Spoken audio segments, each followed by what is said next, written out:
আমি প্রতিনিধি বন্ধুগণ আপনাদের সবাইকে আমি আমাদের সংগঠন গণমুক্তি পরিষদের কেন্দ্রীয় কমিটির পক্ষ থেকে সংগ্রামী অভিনন্দন চবানি হামবায় জানাবো। সম্মেলন আমাদের সংগঠন জিএনপি কেন্দ্রীয় কমিটি সিদ্ধান্ত করেছে যে আগামী জানুয়ারি মাসে প্রথম দিকেই আমাদের কেন্দ্রীয় সম্মেলন আগরতলায় অনুষ্ঠিত হবে। আমাদের উদ্বোধক আলোচনা করেছে। এই সম্মেলনকে সামনে রেখে সারা ত্রিপুরা রাজ্যে অঞ্চল সম্মেলন, বিভাগীয় সম্মেলন, এর আগে তো প্রাথমিক সম্মেলন হয়েছে, এই সম্মেলনগুলো চলছে। কাজেই এই সম্মেলন আমাদের জন্য খুবই গুরুত্বপূর্ণ।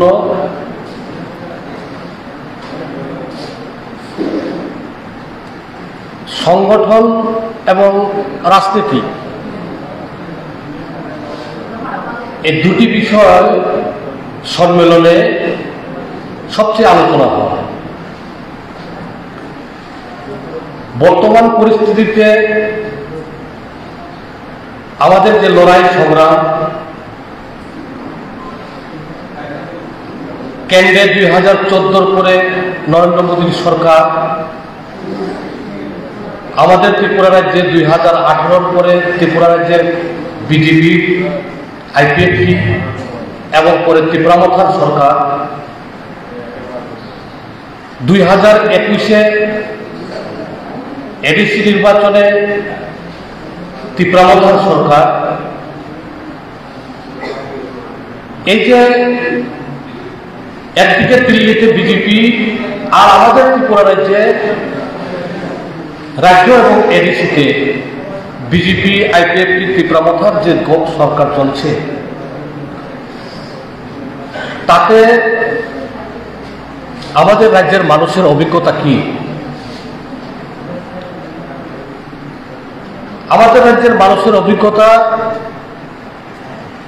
আমরা মানুষের সঙ্গে চলি, মানুষের সাথে থাকি, মানুষের সমস্যা নিয়ে কথা বলি, মানুষের সমস্যা নিয়ে আন্দোলন করি, চপা খাই।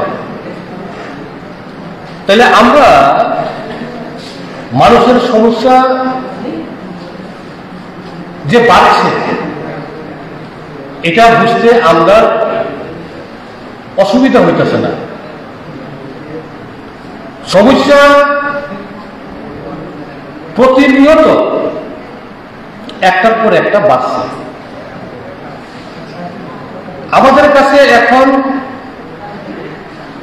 দিন আনে দিন খায় শ্রমিক, দিনমজুর, ক্ষেত মজুর, তার সংখ্যা ত্রিপুরা রাজ্যে উপজাতি অংশের মানুষের মধ্যে বাড়তেছে। রাস্তার যে কাজ করে, ইট ভাঙে, পিচ ঢালাই দেয়, মেটেলিং করে, এখানে এই শ্রমিকের সংখ্যা উপজাতিদের মধ্যে বাড়তেছে। কৃষি ক্ষেত্রে জুম চাষে জুমের যে উৎপাদন হয়, ফসল হয়, কোনো বছর কম হয়, কোনো বছর বেশি হয়, একটু ভালো হয়, কিন্তু তার বাজার মূল্য পাওয়া যেতেছে না বাজারে। মজুরের যে আসল কাজ হইল কাজ পাওয়া, যেমন রেগা। একটা কথা মনে রাখা দরকার, আপনারা জানেন, তবু একটু স্মরণ করে দিলাম, 2004-এ লোকসভা নির্বাচন,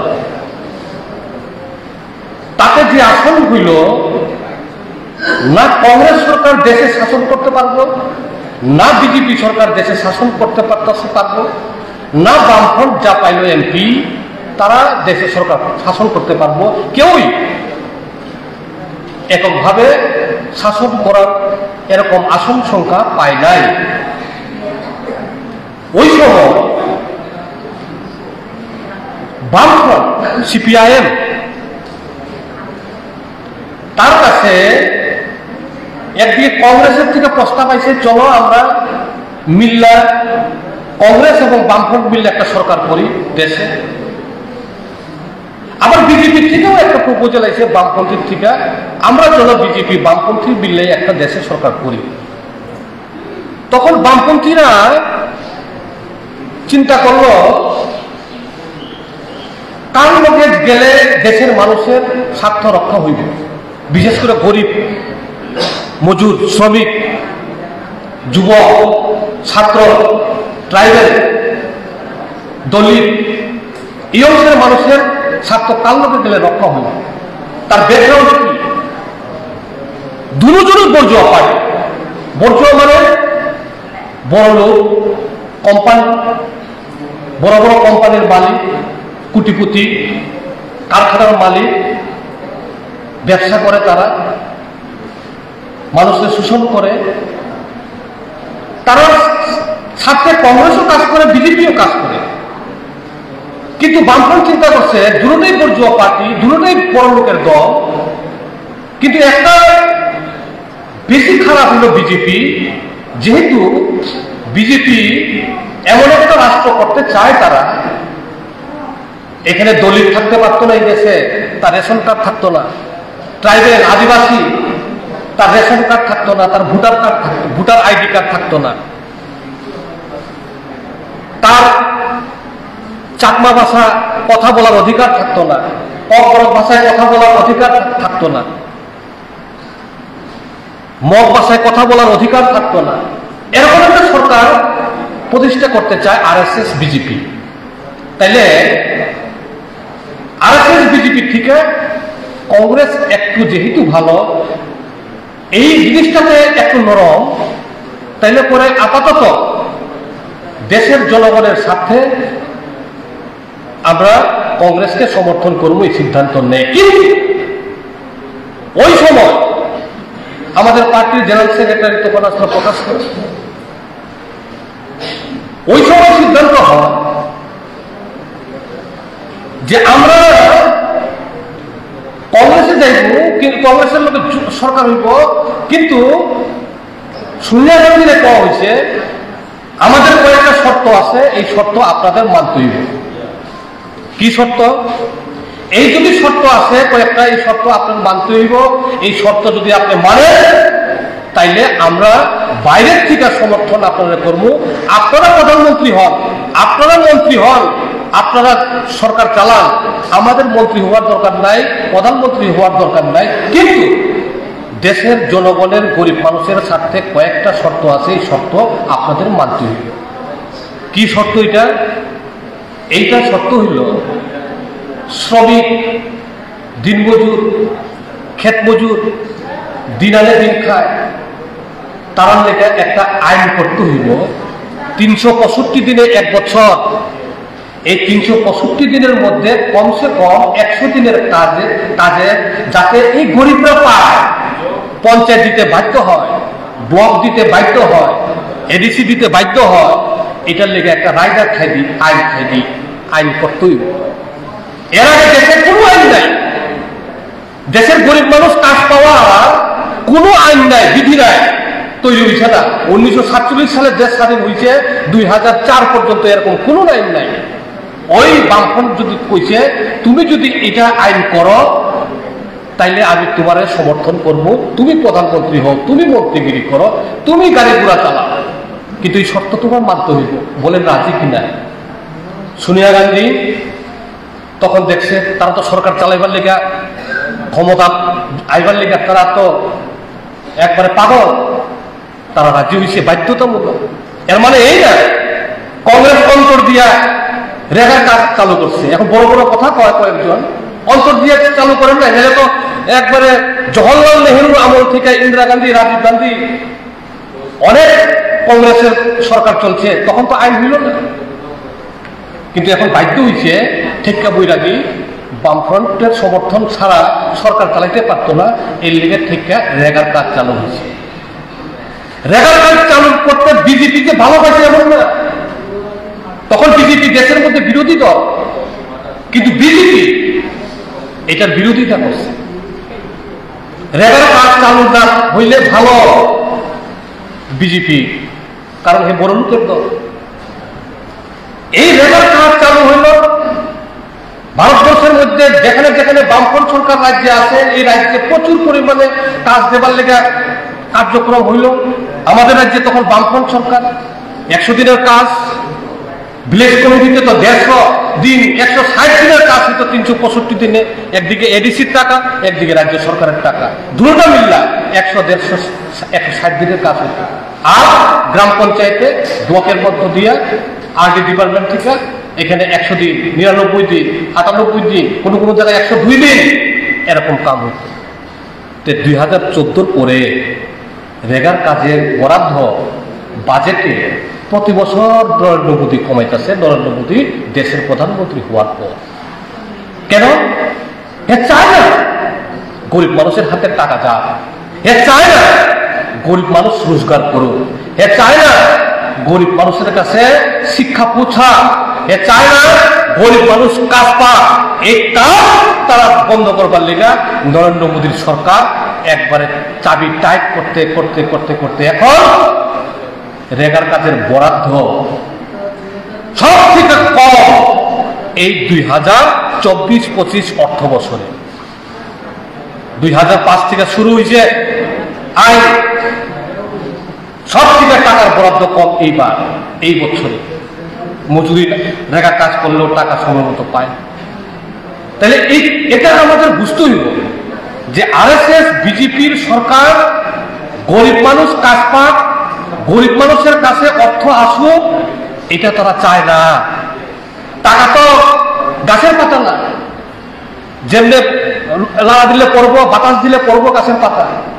টাকা আয়ে কিভাবে?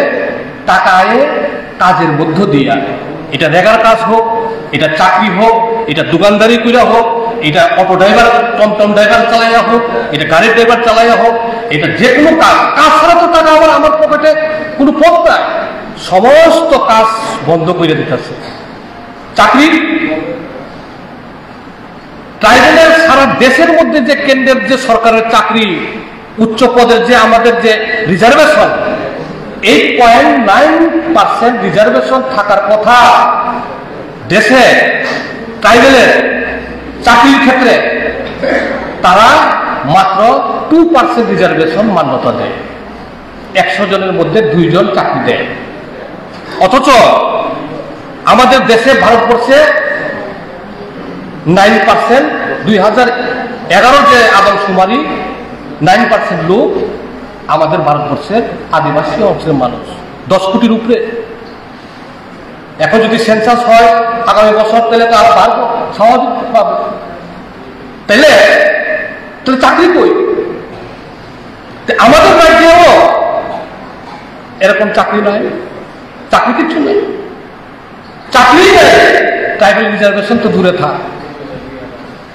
তাহলে আজকে চাকরির অভাবে স্কুলে মাস্টার নাই, চাকরির অভাবে পিডব্লিউডি অফিসের লোক নাই, চাকরির অভাবে হাসপাতালে ডাক্তার নাই, নার্স নাই, সুইপার নাই, চাকরির অভাবে অঙ্গনারী হেল্পার নাই, চাকরির অভাবে ব্লকের মধ্যে প্রয়োজনীয় স্টাফ নাই, চাকরির অভাবে সমস্ত দপ্তরে কর্মচারী নাই, চাকরি নেই না। এটাও রিজার্ভেশন যেটা আছে, এটাও রাজ্যের বিজেপি আইপিএফ ত্রিপুরা সরকার মানে না। ত্রিপুরা মথা তো বড় বড় কথা কয়, ওই ত্রিপুরা রাজ্যের বাইরের থেকে লোক আনে এসটি রিজার্ভেশনের ভিতরে ঢুকাই দেয়। রিজার্ভেশন তো সারা জীবন থাকতো না। রিজার্ভেশন যদি তুমি চাকরি সময় মতো না নেও, এই রিজার্ভেশন পোস্টটা পচা যায়, নষ্ট হয়ে যায়, তাহলে কম হয়ে যায়, না নিতে নিতে এটা নষ্ট হয়ে যায়। এরকম করে পোস্ট অনেকগুলো ধ্বংস হয়েছে, বিনাশ হয়েছে। তাহলে আমাদের ত্রিপুরা রাজ্যের ট্রাইবেলরা এখন আর চাকরি পাওয়ার ট্রাইবেলের সুযোগ একবারে কমে গেছে। ডাক্তার পাস ট্রাইবেল হাজার হাজার, ইঞ্জিনিয়ার পাস হাজার হাজার, MA BA তো বাদ দেয় না, তাহলে এই চাকরি তারা দেয় না। বামফ্রন্ট সরকারের আমলে স্কুলে স্কুলে পাহাড়ে পাহাড়ে স্কুল তৈরি করছে, 1.5 কিলোমিটার পরে একটা স্কুল পাওয়া যায়। এই স্কুলে থাকলে কি হয়, এই স্কুলটা পাহাড়ে থাকলে ওই একটা পাহাড়ের মধ্যে 10 পরিবার, আরেকটা পাহাড়ের মধ্যে 10 পরিবার, এই 10 পরিবার একটা ছোট্ট একটা স্কুল করে দিলে তারা ছেলেমেয়েরা পড়তে সুবিধা হয়। কারণ লামা হিন্না নাইয়া হাঁটতে ওই স্কুল যদি থাকে 20 কিলোমিটার পরে, তাহলে স্কুলের ছাত্ররা এই পাহাড় থেকে উঠতে ওই স্কুলে যাইতে, আবার স্কুল শেষ করে আবার পাহাড়ে উঠতে, শেষ সময় রাত্রেবেলা পড়াশোনা করার তো সময় নাই, পরিশ্রান্ত হয় এই ছেলে মেয়েরা। বামফ্রন্ট সরকার ঘরের দরজার সামনে, গ্রামের সামনে, যাতে 2 কিলোমিটারের বেশি হাঁটন না লাগে, এই লেখা স্কুল দিছে। একদিকে শিক্ষার অগ্রগতি, ট্রাইবেলরা যাতে শিক্ষিত হইতে পারে, আর একদিকে ওই স্কুলের মধ্যে মাস্টার দরকার, স্কুল খুললে তো মাস্টার দরকার। তাহলে ওই মাস্টার কে হইব? আমাদের ত্রিপুরা রাজ্যের ককবরক যারা জানে, ককবরক টিচার, যারা যুবক, তারা এটার চাকরি পাইবে। তাহলে তার যেমন বেকার সমস্যা যেমন সমাধান হইতেছে, আমার এলাকার যুবক মাধ্যমিক pass, BA pass, MA pass, তারা যেমন চাকরি পাইবার সুযোগ হইতেছে, আরেকদিকে পাহাড়ে ছাত্রছাত্রীরা স্কুলে তাড়াতাড়ি আইয়াছে স্কুল পড়ার সুযোগ হইতেছে। এখন সব স্কুল বন্ধ করতেছে পাহাড়ে। ত্রিপুরামতা একটা কথা কয়, ত্রিপুরামতা কয় কথা, সারাদিন তো হিন্দিতে আলোচনা করে, ত্রিপুরা। अरे त्रिपुरा का इलाका में भी स्कूल बंद हो गया तो एडीसी का सरकार तुम क्या करते हो? स्कूल तो बंद कर दिया ना बीजेपी सरकार ने, तो त्रिपुरा में तुम क्या करते हो? কিছু জবাব নাই। স্কুল বন্ধ হইতেছে, রেগার কাজ করতেছে, ত্রিপুরা क्यों नहीं बोलते? মুখে কুলু। আরেকটা যে শর্ত দিছে, এটা খুব ইম্পর্টেন্ট। এই ইম্পর্টেন্ট হইল পাট্টা। তখন আমাদের বামপন্থীরা কংগ্রেসকে কইছে আরেকটা শর্ত, প্রধান শর্ত আমাদের আছে। কি শর্ত? এই যে পাহাড়ে 10 কোটি পরিবার ভারতবর্ষের মধ্যে, তারা বেশিরভাগ পাহাড়েই থাকে, জুম চাষ করে, হাজার বছর ধরে এই পাহাড়ে জুম চাষ করে, কিন্তু এই পাহাড়টা তার নামে নাই পর্চা। বুঝি না, আমরা জুম চাষ করি পাহাড়ে বছর, আমার বাবা করছে, আমার দাদু করছে, আমার দাদুর দাদু করতেছে, কিন্তু খুতরুক বিসিংহ, ত্রাং বিসিংহ, বাস্কুর মধ্যে এই যে হাপুন, এই যে হাতায়, এই যে টিলাভূমি যে জুম করতেছি, এটা আমার নামে নাই পর্চা। SDO অফিসে আমার নামে এই পর্চা নাই, তহসিলে গেলেও আমার নামে এই পর্চা নাই। তাহলে বামফ্রন্ট কইছে কংগ্রেসে ওই সময়, তুমি একটা কাজ করতে হইব, এই আদিবাসীরা যে জুম আছে চাষ করতেছে এই পাহাড়ে, তারার নামে পাট্টা দিয়া আইনগতভাবে তারার নামে জমি দিতে হইব, পর্চা লেখা দিতে হইব। এটার লেগে একটা আইন তৈরি করো। এই আইনের নাম কি? Forest right act. এটা ইংরেজিতে কয়, মানে বাংলায় বনের অধিকার। তার অধিকার, ত্রিপুরার অধিকার, আদিবাসীর অধিকার, ট্রাইবেলের অধিকার, বনের অধিকার, এটা আইন করছে। এই আইনের ফলে সারা ভারতবর্ষের, বিশেষ করে যেখানে যেখানে বামফ্রন্ট সরকার, এই বামফ্রন্ট সরকারের রাজ্যগুলোতে পাট্টা হয়েছে। আমাদের ত্রিপুরা রাজ্যে তখন বামফ্রন্ট সরকার 1,35,000 পরিবারে পাট্টা দিয়েছে। আরো পাট্টা দেবার লেগে 2018-তে যখন যদি আমরা আইতাম আরো পাট্টা দিত। হয়তো এখানে রানারা আছে, চিফ এক্সিকিউটিভ তখন মেম্বার, আমাদের কইতে গেলে এডিসির মুখ্যমন্ত্রী, তারা পাট্টা দিচ্ছে, লিস্ট করছে, আরো দেওয়ার লেগে প্রতিশ্রুতি, ফাইল চলছে, আরো দিব, কিন্তু 2018-তে নাই। এই পাট্টা আইন ওই সময় হয়েছে, কারণ বামপন্থীদের MP ছাড়া কংগ্রেসের সোনিয়া গান্ধী চেয়ারম্যান হইতে পারে না, ডক্টর মনমোহন সিং প্রধানমন্ত্রী হইতে পারে না। ওই লিগে বাধ্যতামূলক কংগ্রেস সরকার আইন করতে বাধ্য হয়েছে ফরেস্ট রাইট অ্যাক্ট। এখন কি নরেন্দ্র মোদীর সরকার ফাইবানি ইয়া করলো, তা বল এখন পাট্টা কেউ দেয়? 2018 পরে বিজেপি ত্রিপুরামতার সরকার আছে, আইপিএফপি সরকার আছে, ট্রিপল ইঞ্জিনের সরকার আছে, পাট্টা কেউ পাইছেন আপনারা? পাট্টা পাইছেন না। উল্টা নরেন্দ্র মোদীর সরকার একটা আইন বানাইছে, ওই যে বন অধিকার আইন, ফরেস্ট রাইট যে আইন করছিল, রাইট অ্যাক্ট হাইমানি, এটারে ভাঙবার লিগা, এটারে দুর্বল করবার লিগা, এটারে বরবাদ করবার লিগা পাল্টা আরেকটা আইন করছে। এই আইনটার নাম হইতেছে ফরেস্ট কনজারভেশন অ্যাক্ট, মানে বন সংরক্ষণ আইন। এটা বনের অধিকার না, আদিবাসীর অধিকার না, এটা বনের সংরক্ষণ। বনটাই থাকবো, এই বনের মধ্যে থাকতে মানুষ পারত না, বনের মধ্যে মানুষ ইচ্ছা মতো জুম ফসল করতে পারত না। এটা বনের সংরক্ষণ, বনে যা গাছপালা আইন এটাই উঠবো, এখানে ভাল্লুক থাকতে পারে, কিন্তু মানুষের ব্যবহার করা যেত না, মানুষ থাকতে পারতো না, এরকম একটা আইন বানাইছে। এর মানে কি? এর মানে আপনি নতুন করে আর বনের মধ্যে পাট্টা পাওয়ার অধিকার আপনি নাই। বরং এমন একটা আইন লাগাইছে, এটাতে সরকার যদি ইচ্ছা করে, ওই যে বামফ্রন্ট সরকারের আমলে যে পাট্টা পাইছেন, এই পাট্টা ফেরতযোগ্য। সরকার যদি চায় এই পাট্টা তারা যে দেওয়া হয়েছিল, এটা আমি সরকার আবার ফিরে নিতে পারে। এর এই নাম হইল ফরেস্ট কনজারভেশন অ্যাক্ট। বাবু কাইসা খরার একটা প্রতিবাদ করছে, খুব তো কয় लैंड राइट एग्रीमेंट किया हो, খুব তো কয় ত্রিপুরা তাইলে যখন নরেন্দ্র মোদী সরকার ফরেস্ট কনজারভেশন অ্যাক্ট করলো, বিল পাস করলো, প্রদ্যুৎ বাবু একটা কমেন্ট তো করলো না, বিরোধিতা তো করলো না, নরেন্দ্র মোদীর তো কইল না যে आप मत कीजिए ऐसा, क्योंकि पूरा इंडिया का जो ट्राइबल है उन लोगों का तो जमीन छिन जाएगा। এটা জানো আছে, জানে, কিন্তু প্রতিবাদ করার সাহস নাই, প্রতিবাদ করে না। তাহলে গুড়ি কেটে আগায় জল, গুড়িতে দিল্লিতে ত্রিপুরাসার হাল কাটটা দিছে, ত্রিপুরাসার চাকরি কাটটা দিছে, ত্রিপুরাসার রেগার শেষ করে দিছে, আর ত্রিপুরাতে আগরতলাতে আয়া কয় আগার জল দেয় ত্রিপুরাসা হা রক্ষা, তিনি হা হামট্রায়। এই যে মেঘদলী জাতি ত্রিপুরা মথার দল, তাদেরকে দুর্বল করতে হইব। এখন দুর্বল হইতেছে, দুর্বল হইব, এটা আমাদের ভালোটিকে বুঝতে হইব, জনগণকে বুঝাইতে হইব। আপনারা যে ডেলিগেট আইছেন, আপনারা বাছাই কইরা অঞ্চল সম্মেলন থেকে ডেলিগেট আপনারা এখানে আইছেন, আপনারা সবাই নেতা। এখানে শুধু আমরা যারা আইছি, আমরা শুধু নেতা না, আপনারা এখানে যারা আপনারা আইছেন, আপনারা সব নেতা।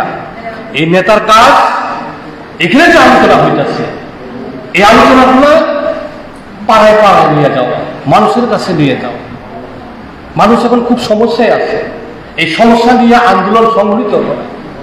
লাস্টে একটা আমি এখন এই পরিস্থিতির মধ্যে দিয়ে আমাদের যেটা করা উচিত, লেনিন কইছে রাশিয়ার বিপ্লবে, পরিস্থিতি যতই ভালো হোক, এই প্রতিকূল পরিস্থিতি বা অনুকূল পরিস্থিতি, শ্রমজীবী অংশের মানুষের যে সংগঠন, এই সংগঠনটা শক্তিশালী না হইলে পরে, সংগঠনটা শক্তিশালী না করতে পারলে কিছুই লাভ হইতে না। জলে বেজাল মাছ থাকবো, আপনি দুলাপ তো আইতে না, নিনি খোলো যত ফাইকলা খালি হাতে আমার কুষ্টিতে ফালাইলে মাছ তো ফাল্লাই বেজান দেখতেছি পুকুরে বলতে যাও বলে, তুমি গিয়া মাছ ধুইরে আনো, আবার খালি হাতে গিয়া মাছ কয়টা আমি ধুইরে আনতে পারবো? মাছ তো বেজান আছে জানি, কয়টা আনতে পারবো? আনতে পারতাম না তো, এক দুইটা যদি আনতে পারি খাবলাইয়া খুবলাইয়া, এর বেশি তো পারতাম না। তাইলে মাছ থাকলেই হইতো না, আবার ডুলাতে আইতো না, আমার খোলই আইতো না। এই মাছটা আবার ডুলাতে আবার খোলই আনতে গেলে জাল লাগবো, জাল। বেশি মাছ যদি আনতে হয় জাল লাগবো, এটা উড়াইনা জাল হোক, এটা বড় নেট জাল হোক, জাল ছাড়া তো আপনি পারতেন না। এই জালটাই গেছে সংগঠন। লেনিন রাশিয়ার বিপ্লবে এই কথাই কইছিল, আগামী দিনে তো নভেম্বর মাস আছে, নভেম্বর বিপ্লব, অক্টোবর বিপ্লব কই, এটা গণতান্ত্রিক আন্দোলন সারা ত্রিপুরা রাজ্যে, সারা ভারতবর্ষে, সারা পৃথিবীতে পালন হইব। এই যে বিপ্লব কইতাছি, এই বিপ্লব কি এমনি এমনি হয়ে যায়? সংগঠন ছাড়া তো বিপ্লব হয় না। তাহলে সংগঠনকে শক্তিশালী আমাদের করতে হবে, জালটা কি করতে হবে। তাহলে জালটা কি? জালটা হইল প্রাথমিক কমিটি, অঞ্চল কমিটি, মহকুমা কমিটি। এই কমিটির মেম্বার কি করতে হবে? এই মেম্বারের কাজ বেশি করতে হবে। আমরা জিএমপির কেন্দ্রীয় কমিটির মেম্বার, আমরা যদি কাজ না করি তাহলে আপনারা কাজ করতে হবে। মহকুমা কমিটির মেম্বার যদি কাজ না করে তাহলে সংগঠন দুর্বল হইব। অঞ্চল কমিটির মেম্বার যদি কাজ না করে তাহলে অঞ্চল কমিটির দুর্বল হইব। ইউনিট কমিটির মেম্বার যদি কাজ না করে তাহলে ইউনিট কমিটি দুর্বল হইব। তাহলে এই দুর্বল মানে তো তীব্রমতা হয়তো, তীব্রমতা দুর্বল হইলে দেবকা তীব্রমতার থেকে বিজেপি দুর্বল হইলে দেবকা কংগ্রেস। কিন্তু আমরা এদিকে আইতে হইব না। তাহলে এদিকে সংগঠন দরকার। এখন বিজেপির মানুষ ভালো পায় না, যেখানে যায় বিজেপি সরকারের নীতির বিরুদ্ধে। বিজেপির এই 2018 থেকে 2025 যে অভিজ্ঞতা মানুষ অর্জন করছে, বিজেপির মানুষ ভালো পায় না। ত্রিপুরার 1 নম্বর শত্রু, ট্রাইবেলের 1 নম্বর শত্রু, আদিবাসীর 1 নম্বর শত্রু বিজেপি RSS। কিন্তু তীব্রমতা বুঝে কিনা জানি না। তীব্রমতা নরেন্দ্র মোদীর লগে খুব লিঙ্ক, অমিত শাহর লগে খুব লিঙ্ক, রাজ্যের কয়েকজনের লগে সে উল্টা পুল্টা কথা কইতে পারে, কিন্তু অন্তর, মন, আত্মা অমিত শাহর কাছে। এটা আমাদের বুঝতে হবে। তাহলে এই জায়গাতে দাঁড়ায়া নরেন্দ্র মোদী বিজেপি সরকারের বিরুদ্ধে, তার নীতির বিরুদ্ধে, তীব্রমথার তার যে বঞ্চনার বিরুদ্ধে, তীব্রমথার যে এখানের মধ্যে আমাদের প্রতারণার বিরুদ্ধে, মানুষকে ভুল বুঝাইয়া যে আমাদের ত্রিপুরা উপজাতিদের, সব উপজাতিদের যে বিভ্রান্ত করছে, এর বিরুদ্ধে আমাদের লড়াই করতে হইবে। তার লেগে তো সম্পাদক মন্ডলীর মিটিং প্রতি মাসে একবার বইতে হইবে, মহকুমা কমিটির মিটিং প্রতি 2 মাসে অন্তর বইতে হইবে, অঞ্চল কমিটির মিটিং প্রতি মাসে আমাদের বইতে হইবে, প্রাথমিক কমিটির মিটিং প্রতি মাসে আমাদের বইতে হইবে। এই মিটিং যদি আমরা না বই তাহলে হইতো না। এটি তো সংগঠন। এই সংগঠনের মধ্যে তো আমাদের কথাবার্তা হইব, উপরের কথা নিচে যাইব, নিচের কথা উপরে যাইব। এটি তো গণতান্ত্রিক কেন্দ্রিকতা, গণমুক্তি পরিষদের সংগঠনের নিয়ম। এই কাজ আমাদের এখানে মধ্যে করতে হইব। লাস্টে একটা কথা কই, এটা কথা কই আমার শেষ আলোচনা শেষ করতে চাই। যে কথাটা হইল 1945 জনশিক্ষা আন্দোলন হয়েছে, 1948 গণমুক্তি পরিষদ জন্ম হয়েছে। জনশিক্ষা আন্দোলনের নেতারাই 1948 তারা গণতান্ত্রিক আন্দোলন, গণতান্ত্রিক মানুষের সমস্যা নিয়ে আন্দোলন করব, এটা নিয়ে গণমুক্তি পরিষদের জন্ম। তাইলে এখন 2025 সাল চলে। 1945 থেকে ধরলে 2025 সাল কত বছর হয়? 80 বছর হয়। 1948 থেকে 2025 সাল কত বছর হয়? 77 বছর হয়। তাহলে গণমুক্তি পরিষদের নামে এখন 77 বছর চলে। 1945-কে যদি আমরা যোগ করি, এটা হইব 80 বছর ধরে গণমুক্তি পরিষদ চলতেছে। কখনো দুর্বল হয়, কখনো দুর্বল হইব, কখনো সবল হইব, কিন্তু গণমুক্তি পরিষদ মাথা নোয়ায় না। আর আরেকটা কইতে কি দেখলাম আমরা, জনশিক্ষা আন্দোলনের দুর্বল করবার লেগে ত্রিপুর সংঘ মহারাজা বীর বিক্রম তৈরি করছিল, কই নাই। তারপরে সেন্টার তৈরি করছে, কই হয়েছে নাই। এরপরে তৈরি হইল কিউজিএস, কই গেল নাই। এরপরে হইল আইএনপিটি, কই নাই। এরপরে হইল এসপিটি, কই নাই। এরপরে হইল আইপিএফটি, কদ্দুর আছে এখন আইপিএফটি, যে 2018-তে হোম দেখাইছিল পাপ পারি, এখন কই আইপিএফটি, কি তার শক্তি? এটাও দুর্বল, এটাও নায়ের পথে। আর তীব্রমথা 2021-এর জন্মতা, এই 2025 5 বছর বয়স তার জন্মের বয়স হয়েছে না, এখনোই দুর্বল হইতে চাইতেছে, এখনোই তার সংকটে পড়তেছে, এখনোই মানুষ তার থেকে ছেড়ে যেতেছে। এটা দুর্বল হইবই। আর গণমুক্তি পরিষদ দুর্বল হইত না, গণমুক্তি পরিষদ মাথার উপর করেছে না, জনগণের মেগা, মানুষের মেগা সংগ্রাম তারা আগামী দিনও করবো, ভবিষ্যৎও করবো, আজকেও আমরা করতেছি। এই কাজ আমাদের মনে রাখতে হইব। 80 বছর ধরে আমরা সংগঠন কিছু হয় না, কখনো কম হতে পারে, কখনো বেশি হতে পারে, কিন্তু মাথা তো আমরা এখানে দেখেন 160-65 জন প্রতিনিধি এই কুমারঘাট মহকুমা, কমটাই তাহলে শুধু নেতারা সম্মেলন, আমরা তো সব জনগণকে কইছি না, এটা সিস্টেমে আইছে, পদ্ধতিগত সাংগঠনিক নিয়মে আইছে।